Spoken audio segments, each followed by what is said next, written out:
bulungi ddala ekibawulira ddala emyoyo gino ekyawula omwoyo wa Katonda n'omwoyo wa sitani. Omwoyo wa Katonda akola birungi byokka. Sitani talina kirungi kyasobola kukola kubanga alina emirimu esatu giri mu Yokaana 10:10. Yajja okubba, yajja okutta, yajja n'okuzikiriza. Kyova olaba ne bw'omuzimbira essabo ddene litya omwoyo gwo gugenda kuzikirira. The only way that the devil can appreciate someone is when he kills him, he destroys him, he steals from him. The devil came to steal, to kill, and to destroy. So happiness bwe musukako byonna bisatu abigattira.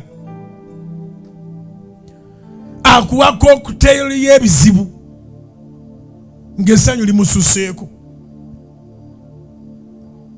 Naye ate omwoyo wa Katonda bw'omusanyusa akuwa ebirungi in abundance.